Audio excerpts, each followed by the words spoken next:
Oh, yeah? Oh, is that the joke you're talking about? No. Oh, okay. Well, hopefully we'll find out in the yeah. episode. Like I said, 9/11. Is that the joke? No,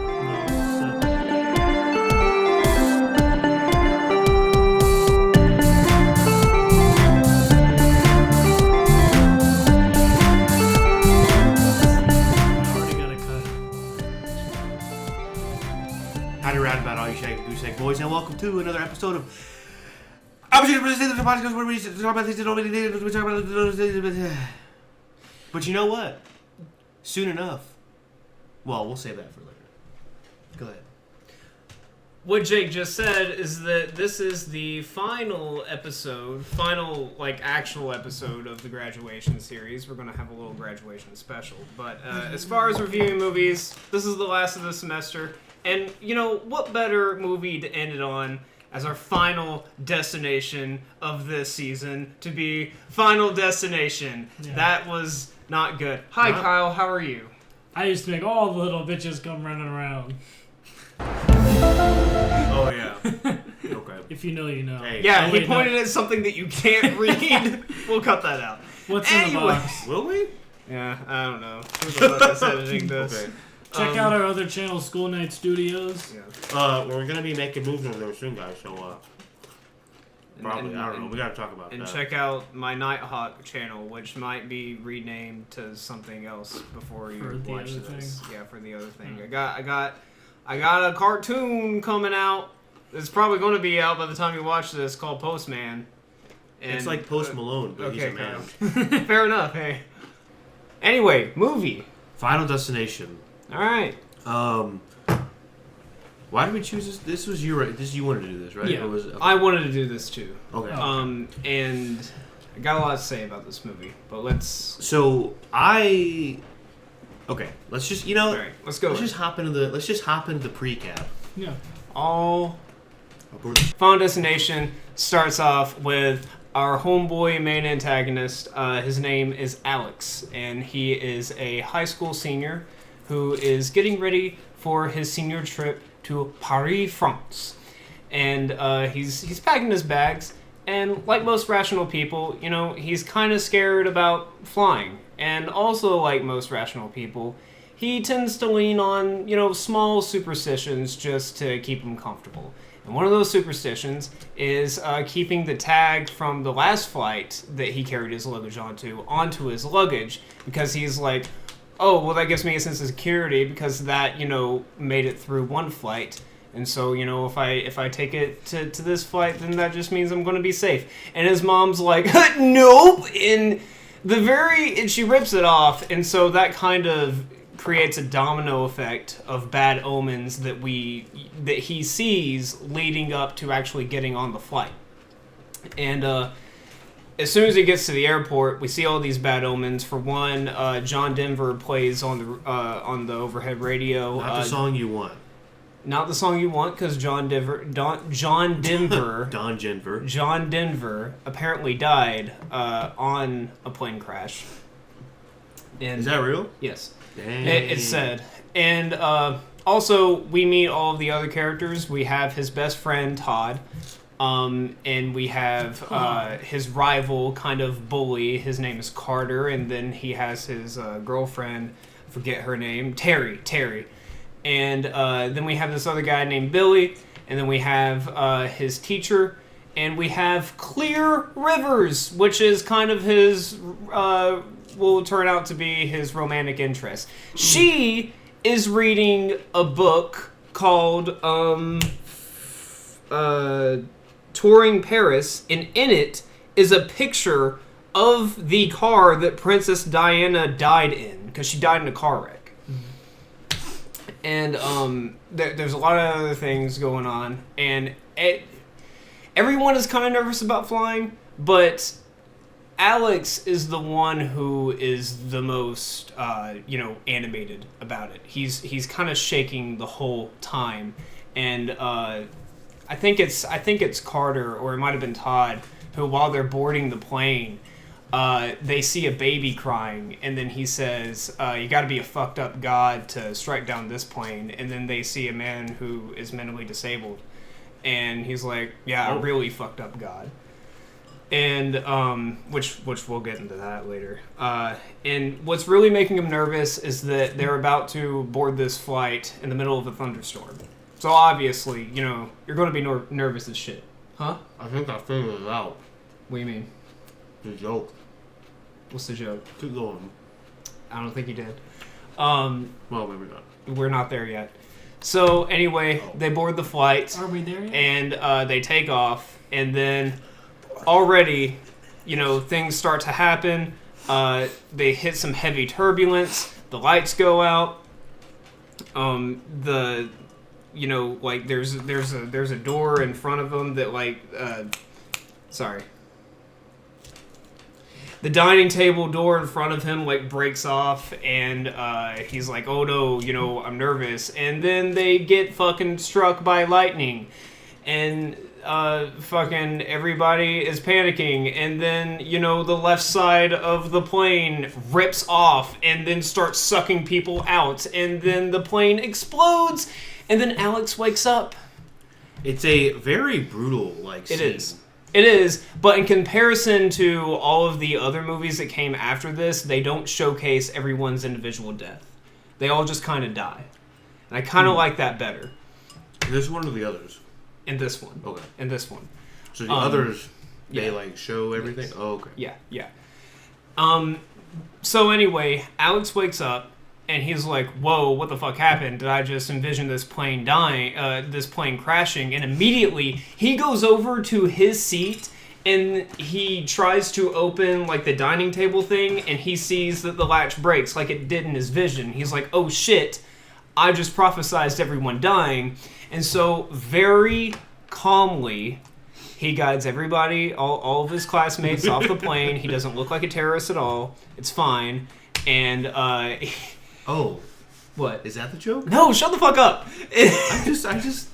For those of you who don't know, earlier I told Jake that I know that at some point you're going to make a particular joke and you're going to say it multiple times, and I'm going to give him a little signal when he does it. I'm going to do this. So, when you see it and you see me do this... That's the joke. That's the joke, yeah. Alright, so I think anyway. the joke is the fact that Jake will never figure out the joke. No, I'm actually kind of scared that you won't now. But anyway.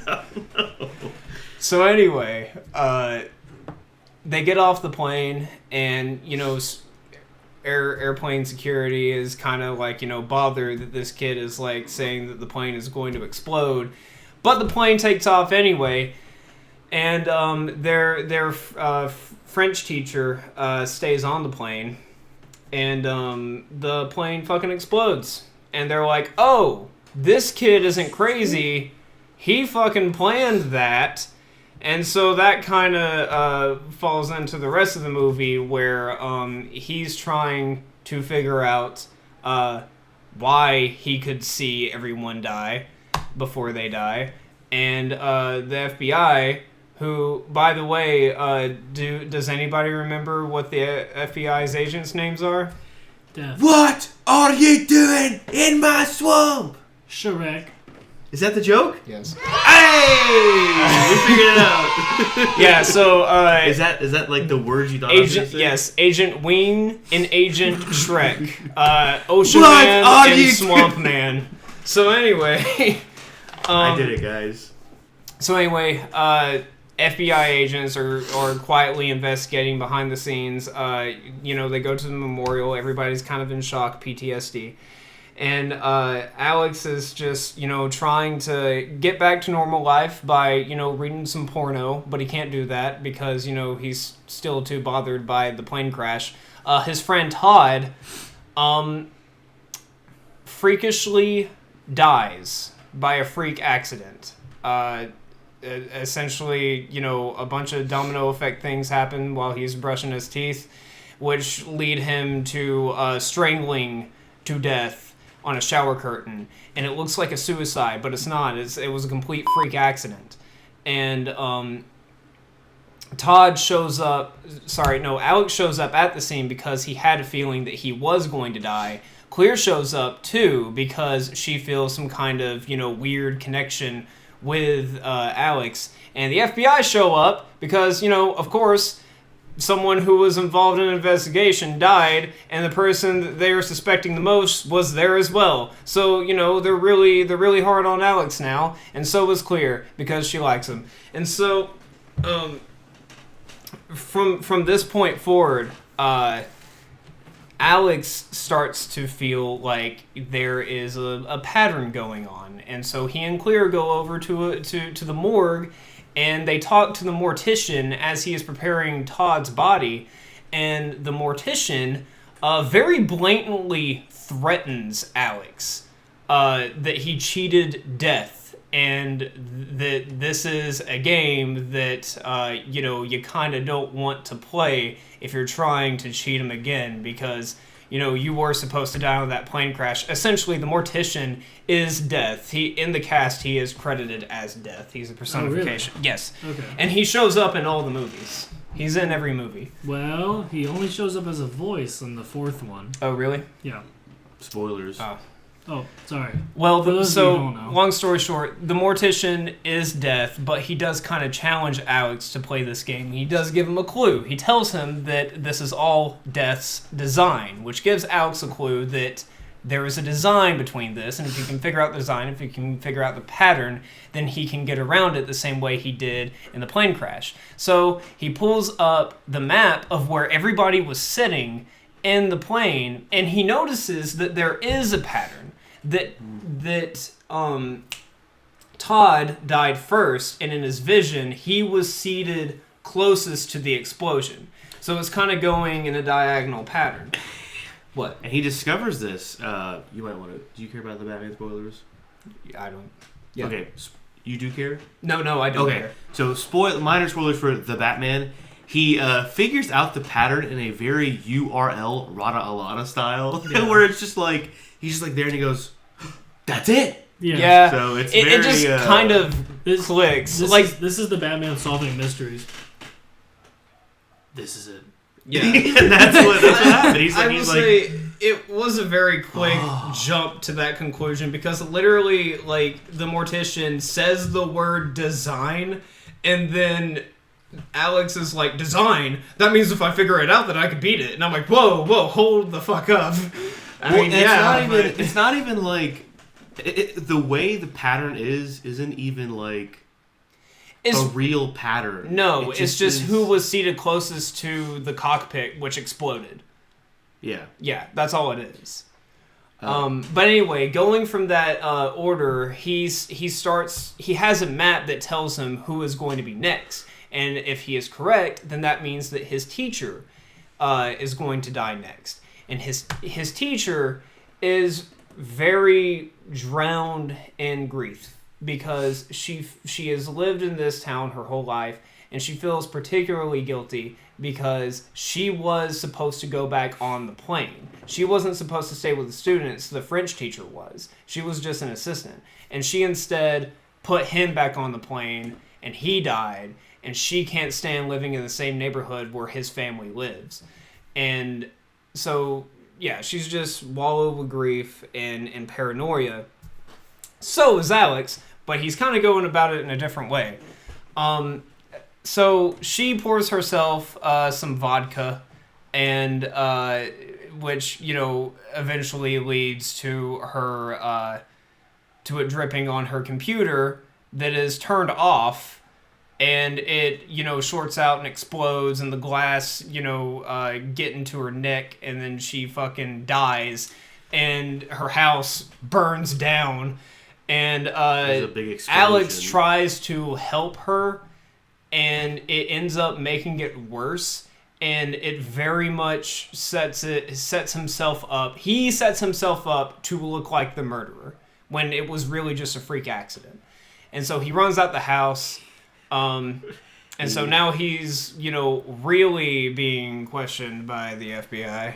He picks up the knife. So there's like a knife in her chest, and he picks it up, and he goes like, yeah, he looks like he killed them, he killed her. Yeah, and he looks at the knife, and he notices that, and he drops it down, and he's like, oh shit, did I cause this somehow? Is kind of what he's thinking. But anyway, so, that happens, and the kids get more, spooked, and then he tries to warn the rest of the students, and Terry, Carter's girlfriend, is like, I don't want to deal with this, and then she gets fucking hit by a bus and dies. Yeah. And everybody's real panicking, and they're kind of thinking that Alex is onto something because Billy actually saw him at the house. And so, Clear and Alex have a moment where he convinces her about the design and that he's going to see if he can intervene and, try and make death go around them if he can. And so Clear meets with Billy and Carter, and they all get together in a car, and they're talking about this shit, and Carter gets real spooked by it, and so he's like, all right, well, if I'm next, then I'm going to take my own life as well as all yours. And so he parks his car on a fucking railroad as a train is coming to, hit the car. And the rest of the gang gets out of the car. And at the very last minute, Carter is kind of fueled by this power of kind of taking control of his own life. And he's like, it's not my time. But you know what? Very supernaturally, the car doors lock and he is trapped. And Alex tries to that's empty. Alex tries to pull him out of the car, and the train, the way it is shot, the train crashes into them. It does not show them like jumping out of the way. They should have died. Yes. They absolutely should have died. But the train crashes into the car, and the train the car. We see that they're on the other side with the rest of their friends, and they're kind of, frazzled and talking about this, and Billy is very scared, and he's like, no, I'm going home. And then a bit of shrapnel from the car flies and decapitates Billy. It's like, and everyone is fucking horrified by this except for Alex, who's going batshit crazy, and he's like, wait a minute, it should have been Billy, but I saved Billy. And so if I intervene, then it went to the next person. So that means that this design works. And so he starts to have a god complex. But the way he dies, again, it's very Jeepers Creepers. There's three. A piece of I think it's 3. Looks like might have been 2. The one part of on the bus. One of the metal panels that had ripped off. And it was under the railroad as the train was going. And I guess it was wind or something. Yeah. That was picking it up, and then it got caught on a chain or something, and flew out from under the train and cut his head in half. Yeah. Yeah. Yeah. It's fucking gruesome. So anyway, now we're down to 3. And it's Alex, Carter, and Clear. And so Alex is like, okay, it skipped Carter, it got Billy, so that means that I'm next and Clear is last. And so he shuts himself off in Clear's cabin, because Clear lives alone, and I'll talk about this later. So he stays there, and he rigs everything to where it's dummy proof. Everything's padded and shit. And he's just gone off the walls batshit crazy. But he is so he is so fixed on beating death himself that he forgets that Clear was actually sitting a little bit closer to the explosion than he was. And then he's like, no, Clear's next. And so he runs over to Clear's house, and the FBI run over to Clear's house because they're after Alex, and Clear tries to run after Alex because the FBI is after Alex, and Clear is clearly fucked because it's a fucking stormy night, like the night that they were supposed to die in the plane crash, and she gets cornered by a fucking electric wire, and the FBI show up, and then Alex shows up, and then he tries to save Clear, who is trapped in a car. He pulls up the Batman. Yeah, and then he's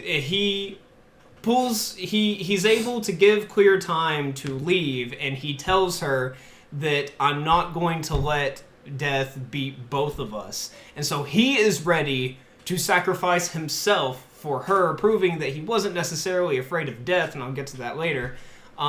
He jumps into the explosion, essentially, and the explosion knocks him back, and he blacks out. And the FBI try to resuscitate him, and it cuts to black. Where is she?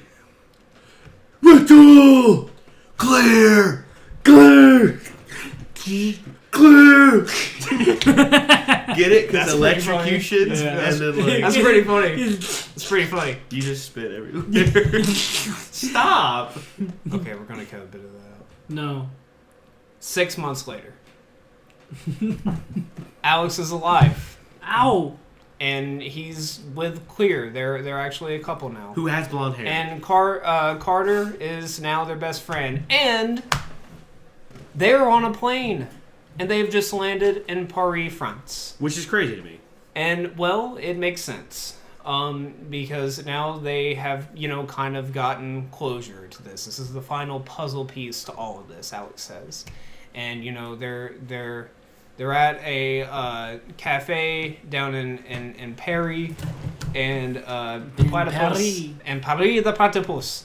Oh, no, I'm a platypus. They're at a cafe. Barry the platypus! Okay, they're at a cafe, they're having some wine, they give a little toast to all, in honor of all those on Flight 180, and along with those that Alex couldn't have saved. Yeah. They said, let's cook this bread. And it's a good ending. Bread It's a makes happy you ending. For the toast. It's a happy ending all around. But then Alex, because he's batshit crazy still, is like, hold up a minute. I've been kind of keeping this to myself for 6 months, but isn't it kind of crazy? He pulls out the fucking map again. That, Clear was supposed to die, and I was supposed to die, but nobody intervened, and I didn't die, so wouldn't that kind of mean that I'm still supposed to die? And so he kind of freaks himself out. Carter freaks him out by joking about it. And he's like, oh shit, I might actually still be next, even though it's 6 months later. And so he runs off, and he's like, you guys stay there. And then fucking domino effect happens again, causing a big neon sign to break in half and It then says swing 180. over. Huh? Doesn't it say like Flight 180 or something I think like that? so. Yeah. I think so. And then, the neon sign breaks in half, flies over. It's going to swing and fucking crush Alex. And then Carter pushes him to the side. He intervenes. They're both safe. And then Alex is like, wait a minute, you're intervening. And then Carter's like, yeah, wait a minute. This thing doesn't just do a boomerang effect and just go back around if it didn't kill everybody, right? And then the sign swings back and then fucking crushes into Carter, and then credits, the end. Yeah. Bum, bum. What's this movie about, guys? Well, I want to say I have never seen any of the Final Destination movies. Really? Hmm. Okay. I can tell you exactly why, too. This may be the episode I talk the most. Okay, good. Finally. Jesus Christ. He Chris has be to like, make I talk up- for 20 minutes straight and then go, Yeah, pretty He's- much. rap make- time. He's Yeah, making up pretty for much, all of his pretty much, pretty yeah. much, his pretty missing. much. But yeah, 6 minutes. so I never watched these. I like having Avery in the room because I can say something that's not funny and he'll And laugh. then you just hear from behind camera, you go, Yeah. See, exactly. But so you know the thing You know the thing. called $10.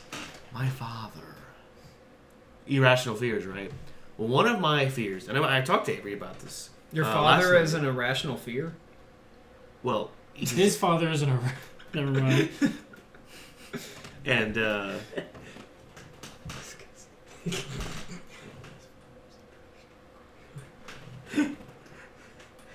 No, that's someone else. Alright, continue. okay. Where I have this thing I feel as if at any moment. Sorry. At any moment, I could die for whatever reason. You have this thing, also known as being alive. Yeah, you could die at any moment for any Okay. reason. Well, that's interesting. Congratulations. That's interesting. But that's why I didn't watch this, because I got scared. Yeah. I also want to point out that one of the first inserts of the entire film is the play Death of a Salesman. Oh, yeah? I'm not really sure why. I haven't read the play or seen it, but... I know a salesman. Are you talking about, like, in the opening title sequence? Maybe. Or, like, in the film he like itself? grabs a book. Okay. And it shows because, like, in the opening title sequence, it shows, like, little bits of text. I can't tell what it's from. It's not the Bible. It looks like the Bible. But I paused it a few times, and a lot of the text mentions Faust and the devil. Oh, Faust. Faust, yeah, and the devil. Which I'm vaguely familiar with. I've talked about that on the podcast before. Yeah, well, it's a play by like a Germanic writer. Death of a Salesman? No, Faust. Oh. Yeah. Anyway, the Death of a Salesman, I looked up what it meant, and it was talking about how it's about the loss of identity and the inability to accept change. Which I don't quite know how that plays into... and death is definitely probably the biggest change that can happen in someone else's life. Not just their own, but just other people's around them. Yeah, well... Maybe, but I feel like death is a certainty. Yeah. So it's yes. not... Well, it's the only thing that's certain in life beyond taxes. Yes. Okay. That's a famous quote. I believe Ben Franklin said it. The only two certainties in life are death and taxes. Yeah. So that wasn't just random. Yes. Yeah, and that's something I really want to talk about in a second. Random taxes? or taxes? No, the death is the only thing Have you guys done your that's taxes certain yet? to everybody, and everybody knows that. Anyway, Kyle, what... Oh, I mean, kind of going off of that, I mean, I think this is like one of those movies where it's like, maybe the rules of the universe are unclear, but I feel like the meaning of it is. Mm-hmm. It's like you can't escape death no matter how hard you play at it. Yeah. Well... And also death has OCD. Well, I'm curious. What do you mean by that? Well, like in this movie, like death, like everything has a design. Yeah. Like it's implied that like your entire life, like, is planned from like when you're going to die and how. Yeah. And like if you deviate from that, death has to find another way to like fix that. And I'm like, that's OCD. That's so I can agree with that. But it's interesting though that the way that at least death is personified and acts is definitely very sinister. Mm-hmm. And I feel like it, that's though? done for thematics. Theatrics, I guess is the word I'm trying to use. I'm trying to say. they're all Anyway. the same word. Yeah. So I don't know. But I feel as though, like Chris said, there is definitely something sinister about that death, especially the way It's presented. right in the morgue specifically, how he's like this kind of like, ooh, I'm gonna get you. Yeah. It is, as you said, a game. I do feel like it is a little over the top. And I feel like it's literally just there I think that's just to sell the horror aspect of it, which this really is not a horror, it's a thriller. Yeah. Well, I think that just like that's like the times that it was in. Yeah. You know. this was originally supposed to be an X-Files episode before Really? it was Really? adapted into a feature.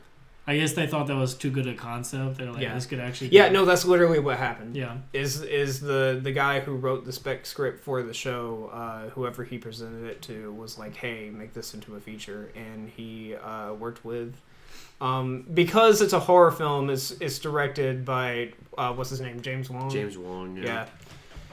So okay, so I think, among other things, this movie is about the weight of mortality. Specifically, Like Survivor's Guild. how specifically how your perception of death changes depending how you're exposed to it. Yeah. Because, just being a human, from the moment you are told from the moment you are aware of the concept of death, you are constantly aware of it. Well, yeah, because it's not a concept that we are born with. Yeah. It is definitely something learned. Yeah, well, and I've talked about this before. It's why it's like just dying in general gives me so much cause for worry. It's because it is the exact opposite of everything possibly known. Because it is uncreation. Yeah. Yep. That, and I mean, this is where unexistence. This is where nihilism kind of comes into play, and Carter, who's the guy who gets his head cut off? Is that Carter? Billy. Billy. Yep. It's one of. I think it's no. It is the guy who's sitting in the car at the train. The guy who is prepared to take his own life is Carter. Okay. He's not the one who gets his head cut off. Okay, so Carter says. He says he's the one who saves Billy after he was prepared to kill him along with himself. Okay, he says if we're all on this list, then why wait any longer? Mm-hmm. Yeah. And so I do think that there is definitely this manifestation within each character of this, when they realize how close death is, that is, brought forth. But it's interesting that most of them are like, okay, well, if he's gonna get us, why put it off? Yeah. With the exception of Clear, Alex, and Terry, because her opinion is, you know what, I don't even feel like dealing with this. I'm walking away. Yeah, and then it's every form of grief. Right. It's depression. It's denial. It's okay. Well, that's just what happens. You know? It's every reaction to death. Yeah, well, it's like, and that's why you can't. Not that you can't. That's why I don't think you should try to subscribe to predestination in any aspect. Because as soon as you take the impact of your decisions out of the equation, then it's like, well, what's the point of your decisions? If everything's pre-aligned, if everybody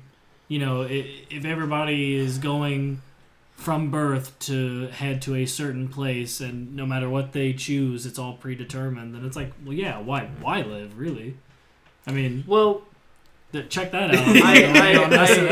I understand what you mean, but I think that you can kind of, subscribe to the idea of predestination and still, feel that what you do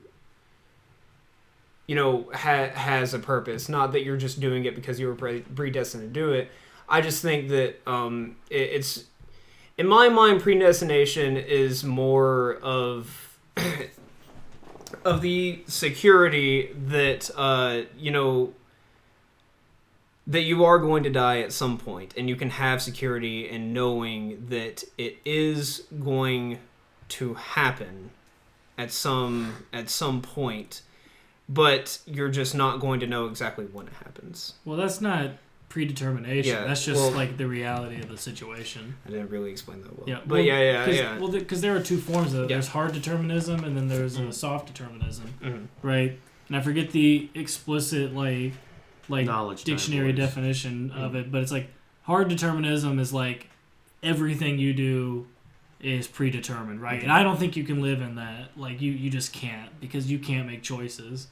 Because all your choices are completely meaningless because you're not making those choices. You're just drifting through life. And it's the people who are the most unhappy are the people who are just drifting through life, who don't think their choices matter. Right, and the derivation of meaning comes from taking on responsibility, making the choices for yourself. Yeah. So if you're not, then you lose that, and the soft determinism. Soft determinism is maybe the idea that your ending is going to be the same, but everything in between is muddied. Right. I guess. Which I think you could see that. I think a lot of evangelical Christians kind of believe that. They're like, well, there's an end time thing, and that's going to happen regardless, but the way to get there is kind of well, it's more up in the air as far as we can tell, at least. Yeah, it's more with me is that just accepting the fact that I'm not really going to know how I die. And having to accept that fact, because a lot of people get hung up on that. Yeah. And so okay, this kind of falls back to what I was talking about of how I think this film is about the weight of your own mortality and how that kind of changes you. Before you go back into that, I want to finish up with that. And so really, what you're talking about, hard determinism, where like everything is planned out. I think, and then like death, how it's going to happen. So nihilism, right? Well, and so after that is where you get absurdism, which basically, as what it is. So I do think that like there is a level, at least within these people, Terry being one of them, who is like, look, eventually I'm going to die, but I don't feel like dealing with this, so I'm just going to go live. Now you can go. Well, real quick, I was going to ask you to have a bottle of water. Okay, well, alright, shit. Okay, hang on. Bum, bum, bum, bum. $10. Legend of Zelda. Yeah, you mean da-da-da-da. It was something like that, almost the exact same thing that he just did. No, it's not. I said bum, bum, bum, bum. It's softer than that. No. It's soft determinism, not hard determinism. Yeah. Look at you. You believe in God. Alright. So, going back to what I was saying about the weight of mortality. So, I'm going to go on a long spiel for a second. Steven spiel. I have... Berg. Sorry. No, it's cool. I'm just pausing long enough to cut around that. You're not editing this. I would like to edit. You're not editing this. If you're gonna cut that out, I'm not gonna let you. Yeah. Continue. All right. So, with this film franchise in particular, I have a really strong connection to it because growing up, I really liked these movies. I loved watching these movies along with the show that was really big at the time when I was in middle school, 1,000 Ways to Die. Just because, I was a little kid and I was just really into seeing violence and gore in movies, not because I was a psychopath, but just because I liked seeing like the practical effects and just I had the disassociation with that and reality enough to the point to where immediately when I would see someone die on the TV, I would immediately be thinking, oh, how did they make that look so real? And so that's why I enjoyed these movies so much. And the last time I watched one of these movies was when the last one came out, which I think was around 2012. 2011, I think. 2011 or 2012. And that was the last time I watched one of these up until last night when I watched it for this podcast. And it was the first time that I really intently watched the first one. I think the first one in particular is the only one that's super profound because the other ones get kind of stupid. This one doesn't really center on, showcasing the deaths as much as the other ones does, just for the thrill of it. It does a very good job at showcasing how the characters react to death. And I think that I revisited this movie at the right time, maybe a little bit too late, because it got me thinking about a lot of things. For one, when I was a kid growing up, my perception of death... Well, first off, okay... I was scared of death like most normal people are up until when I was about 7 years old. I had a near-death experience where I was essentially drowning to death. I was in the process of drowning and I blacked out. And I remember the last thing that I saw before I blacked out was just the sun looking from out the top of the pool. And I had been panicking and struggling, and just for those last few seconds, I just kind of look at the sun, and it was. I know this is getting really deep, but I'm gonna try and keep it as light as I can. I just kind of felt peace at the moment, and just thinking in those last few moments that if I am to go right now, that's not really a bad image to go out on. So in there, that was security in knowing that, okay, in this moment, you're about to die. And so everything leading up to that, it's fear because you are uncertain. But in those last moments of certainty, it's peace. Now that's going to get into Alex's character in a second. But anyway, after I was pulled out of the pool and I stopped blacking out, I woke up. From that point forward, up until a year after I graduated high school, I had a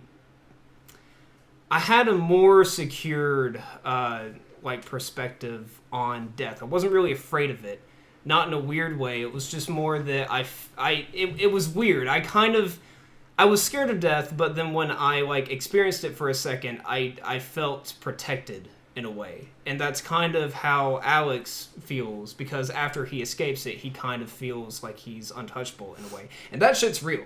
That's just real. I mean, if you ever have a near-death experience and you survive from it, that's the best fucking feeling in the world. And I have heard from other people who have had that. Now, it definitely depends on, what the scenario was. But okay, well, yeah. Anyway, we are gonna cut that out. But anyway, what I'm getting to is that up until that point, I always just thought of death as it applies to me.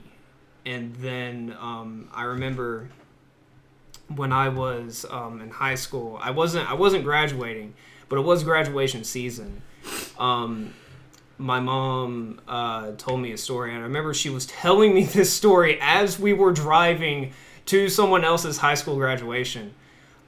She told me a story about a guy who, in her graduating class, died in a car wreck on his way to graduation.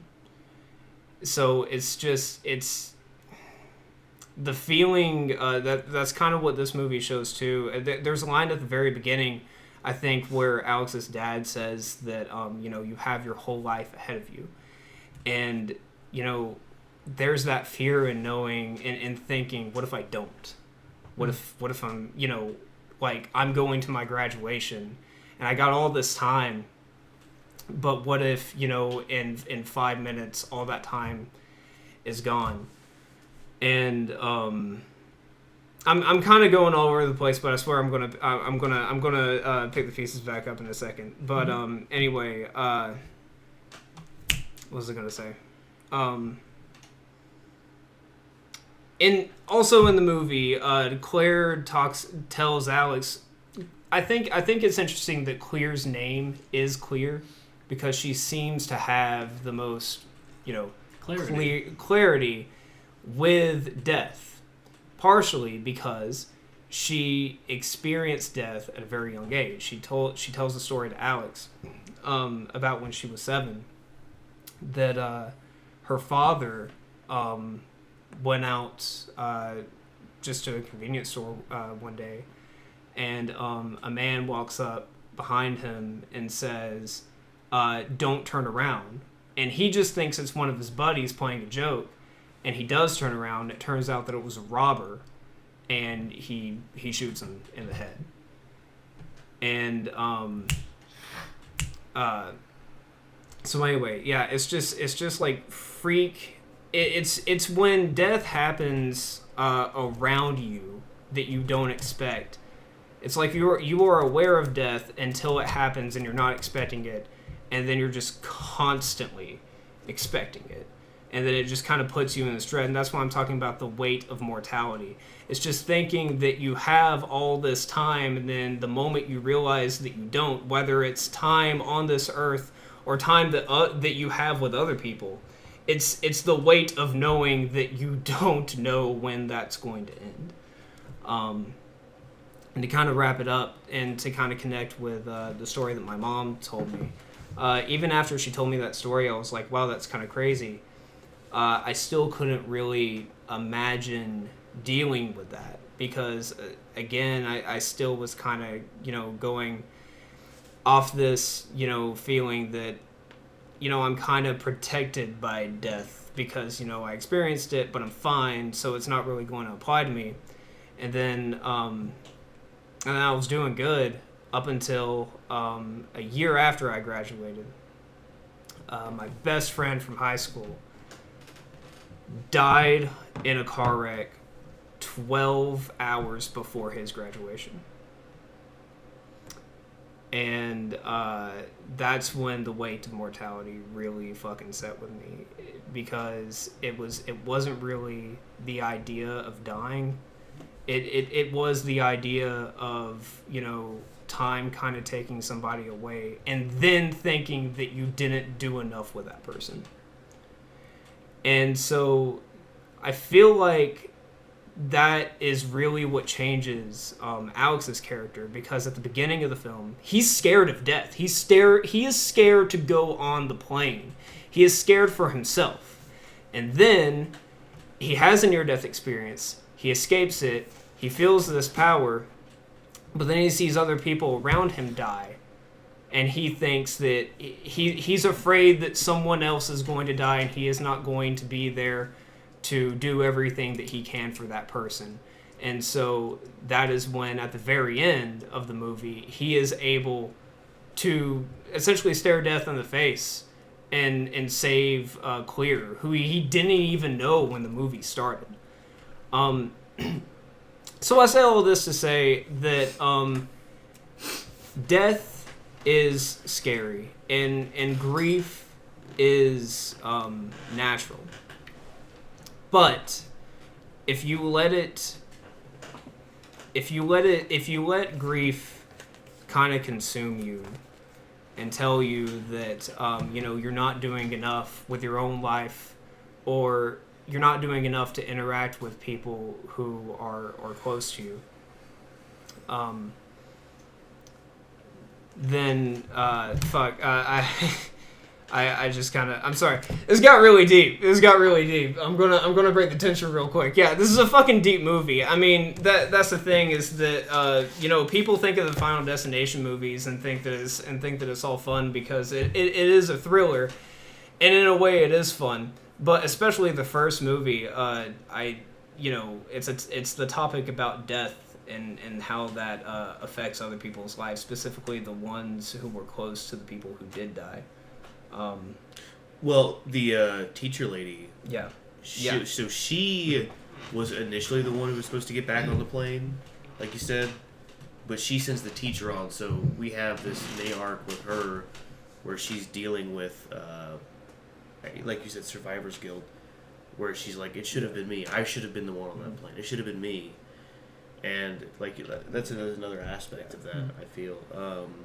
Yeah. Well, and this is like just the worst part about life is the fact that it ends.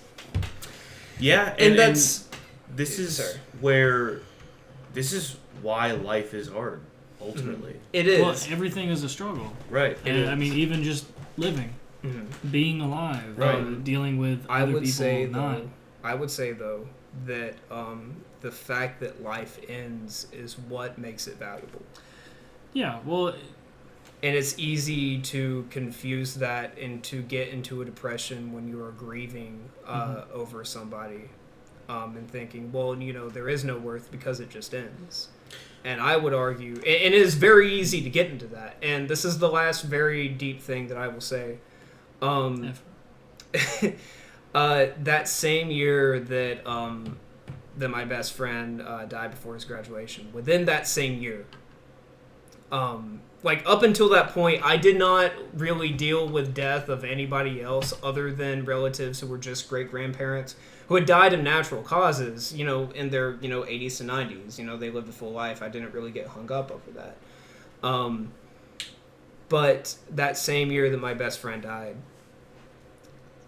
within that year, 7 people that I not only knew, but was either close with or grew up with, all died within that year. And it really hit me and I got into that depression, and that was around the same time I graduated, and I'm thinking, oh, I got the rest of my life ahead of me, or maybe I don't. And so I really got into that, hole where I'm like, what is the point? But you also do this thing where you like work very, very hard and kind of work yourself to death to do everything that you can with everybody, because you feel like you don't have enough time.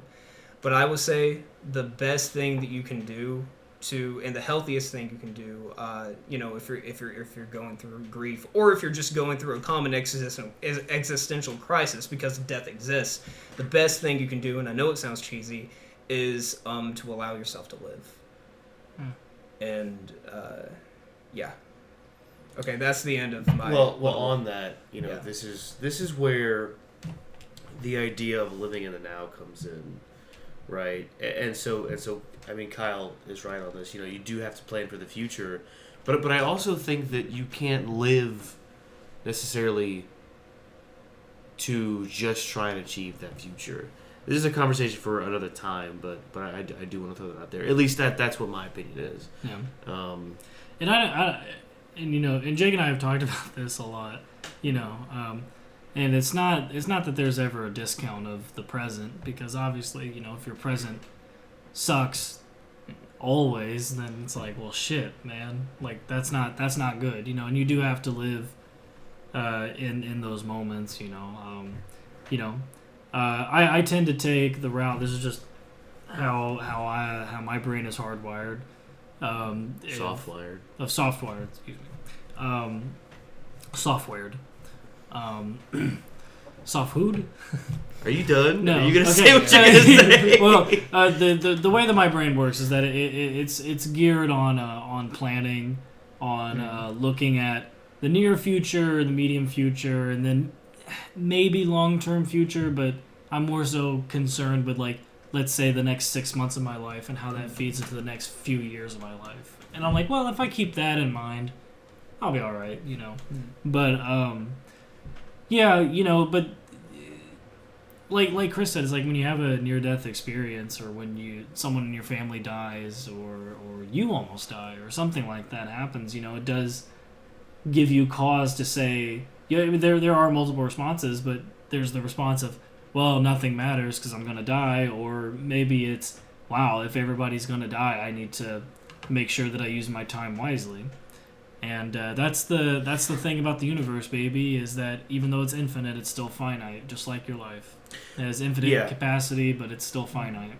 Right, and yeah, so it's important to think about the future, but also live, number one, without regret, because if you regret what you haven't done, then you'll never be satisfied when you do die, and live without the worry of trying to do everything you can, because you'll also be unhappy with that. Yeah. And I think, what you were talking about a little bit is you come to realize that when the people die near you, is that you're not unstoppable. You're not immortal. You're not unkillable. Yeah. Which I don't think Alex has that mindset yet. I think he may think that he is immortal, because I think that. So, all right, he thinks that he is immortal. Well, he thinks that death is trying to kill him, and if he can keep cheating death, then he'll live forever. Yeah, which is interesting, because then that might imply that death isn't all powerful. No. You don't think it implies that? Well, the entire series put together, if you watch it, I've only seen this movie and the very last movie. And the very last movie, spoilers, ends on Flight 180. Yeah. Right? The very last movie, those characters survive the entire movie, and then they're on the flight from this movie, and they die. And basically, the plane crash kills those characters from the last movie, and then part of the debris kills another person from that movie as well. Yeah. Like, everybody dies, and it's almost unclear if you are actually escaping death, or if death is just almost playing with you in this. Like, are you just prolonging it, until you get to the inevitable? Yep. Or is it that this was always the plan and death's just fucking with you? Well, I tend to think it goes into the prolonging aspect, but because it's so inescapable, like, you know, you can stretch a rubber band in perpetuity, right? Perpetuity, but eventually it's gonna snap. That's inevitable. Right. But what I'm saying is, if death was all powerful, then at any given moment, potentially, it could just take you whenever you wanted to. Which, if that is the case, then there it is. But if it's not and death is all powerful, then it must mean that death is playing with them, or that it was always how it was supposed to be, that they were going to die like that. Yeah. Because if death was all powerful, then they couldn't cheat it. Right. Well, and then, the moment you're that's trying the question to is, run, what is the purpose of death? And, and I agree. Yeah. Well, what I think part of what it says is that the moment you try to run from death, you're already dead because you're not living. Yeah, I can agree with that. So then are we getting into and that's why I talked about grief like so much, is because that's what grief tends to do to you. The moment you see death, you witness it, you try everything you to run from it, and if you're not careful, that kind of consumes you, and it takes over your life. Death takes over your life, and you're already kind of dead, but you're still alive. So then maybe death isn't the... Hold on, how do I say this? Which is why I said just live. So maybe this film isn't portraying death as non-existence, but rather a state of being, maybe? Because it's so based on what you're saying, you know, if so you have to define what living is, and then if death is how you just described it, then is ultimately the goal of death not to kill you, quote, but make it so where you can't live. Yeah. Well, because I think that Alex does that to himself. The moment he tries to be on the same playing field as death, he ends up kind of killing himself. Sure, but death presents itself as just a force of nature. They do portray him to be Senator, which could imply that he is trying to inflict death. I don't know. I think that what their main intention to do is that he's an inevitable force of nature. Well, see, I don't think death is a force of nature. I think it's the opposite of nature, right? It's unnatural. Because everything dies, but it's the exact opposite of, let's say, the goal of nature. It's the exact opposite of what nature is, which is life. So death is the most natural thing to happen to life, and yet it's exact opposite. It's the unnatural, and it's that weird it's the dichotomy of good and evil. Yeah. So without evil there is no good. Yeah. So without death there is no life, because death is what gives life meaning. So if nothing ever died, then nothing would ever truly be alive. If they're all super, then no one is. Well, even on top of that, it's like, you know, a forest can't grow unless, parts of it die, right? You know, a forest will actually, forest fires, right? Those are done to clear out some of the brush and stuff, and it does kill a lot of trees and grass and even animals and stuff, but then the forest replenishes itself, and it's new life, and it's maybe better than before, you know, or at the very least there's more of it than before. So if I die, do I come back stronger than ever before? You do if you're in Star Wars. I'm not saying. You do if you're Obi-Wan. So a lot to think about there. We're almost out of time, guys. I know you want to talk about whatever the Hare.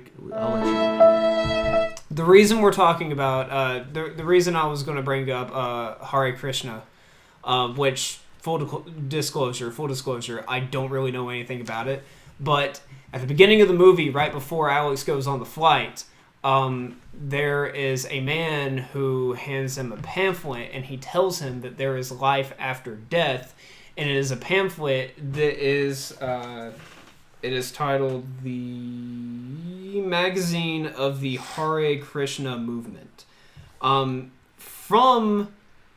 He says death is not the end. From all I know about it, it is a Hindu religion. It is a religious movement, and one of their religious beliefs is that they believe in reincarnation. That is all I know about it. If you guys know anything more. Okay, so I know like just a hair of Taoism. Or Hare. Yeah. What? Oh. And so Taoism is like, I think Tao means the way, and one of the things they talk about is that you can never actually talk about Taoism because like Fight Club. It exists beyond our comprehension. So talking about it doesn't actually mean anything because spiritually it exists beyond. Yeah. Okay. And so they also talk about basically there is this spirituality that exists in us all, but we can never interact with it again because it is beyond our own cognition. Yeah. So I think that I'm pretty sure there's a derivation of Hare Krishna that comes from Taoism. I think it's called like the Krishna consciousness or something like that. That has to do with that. That's all I know, but there is sort of connection there, and also Force Ghosts. And that definitely makes sense because for a while, up until okay. Yeah, but that makes sense because for a while, up until I was actually really exposed to death, I had the I was able to deal with it just thinking that accepting the fact that I'm not going to be able to understand death and kind of have peace in the fact that it is beyond me and it is enough that I am here among something that I don't understand. Yeah. If that makes sense. It's because a lot of people who like have existential dread, they have existential dread because they're not content with the fact that they don't understand why we're here or how we got here or what's going to happen after death. Yeah, they just think about it. And that makes sense. I mean, that's totally rational. Well, but I think also it makes sense to have that perspective. But I think, and it takes a lot of mental fortitude to be okay with not knowing what happens. Absurdism. Yeah, for certain. Yeah. We got to give up that control. Yeah. Right. Because at the end of the day, you are only in control of your own actions, and everything outside of that, you don't have any control over. Whether or not you know when you're gonna die, you're still gonna die. Yeah, and that's the thing, and that's what Alex forgets, is that even if he beats death in this design, yeah, cool, he's still gonna die. Yeah, they're all still gonna die. So think about what we said. I think we all have come away with a little bit slightly different opinions on this. Yeah, we were kind of all over the place. But think about what we said. You know what Alex didn't forget? He didn't forget to take a shit. That's right. There are 2 scenes in this movie where people are pooping. Yeah. Which is crazy to me because a lot of times, most times, people do not go to the bathroom in film. That's true. And in this film, there were 3 different scenarios where people were pooping, and there was a scene made out of it. Yeah, and it's crazy because it wasn't until season 1 of The Mandalorian that we even got that there was bathrooms in Star Wars. Yeah, which is crazy. But maybe there is something to be said about that because you were talking about the cycle of life, right? Life is shit, man. Well, the cycle of food. Well, you ingest and what you poop out is fertilizer, basically.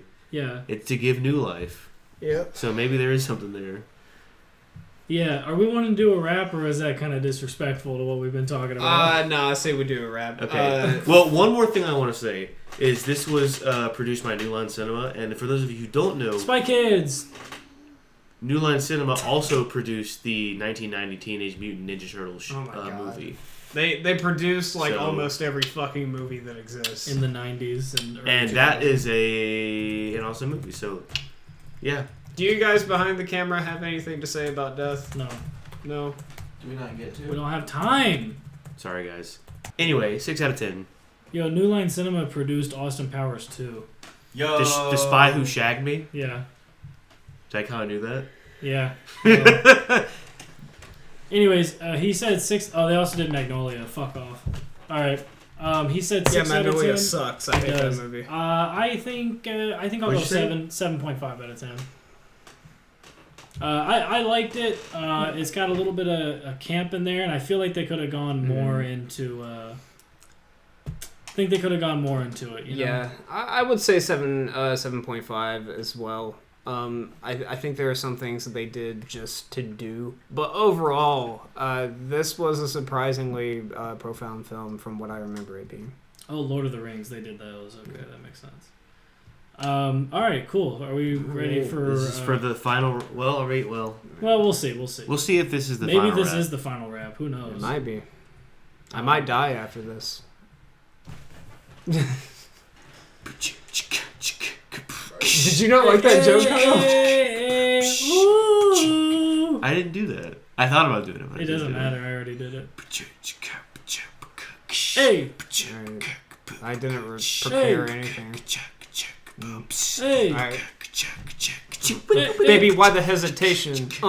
We're going on vacation. To our final destination. And you need some respiration. Cause you're dying now. I'm trying to bring you back, and he's gonna hit me in the back. Who is he? I'll tell you, it's death, and he's coming for you and me. Now I'm running around. Oh no, I fell and I skid my knee on the ground. Hey, I'm listening to the sound of other people dying because there was a bomb, and now I'm calling my mom because I'm like, hey man, I'm gonna die, and she's like, oh hey, that's kind of cry-inducing because I'm crying for you because I'm pooping on the toilet as they tell me that you're dying. Now I'm trying to squeeze it in because I know that you're trying to tell me that Ben was her boyfriend. You were gay all this time. I had the suspicion that you were lying to me when you said that you had a girlfriend, but you really didn't. You had a boyfriend, but that's okay. Oh, wait a minute, the call just ended. You were gay. Hey, I found out that my son was gay. Now I'm talking as the mom. I don't really have something to go on with. I didn't write this. I'm just going all from my head, but now I'm laying in bed with my wife. Yeah, that's right. I didn't have a husband at all. I didn't even have a son. I just had a missed call. He didn't mean to call me. His mom doesn't understand that her son's dead and that he's gay, but I know that, and I am too. Hey, how much longer am I gonna do this?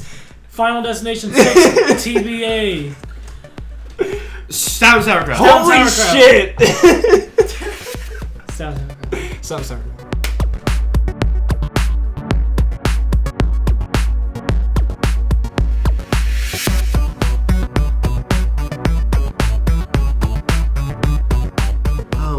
But also maybe it's because people poo when they die.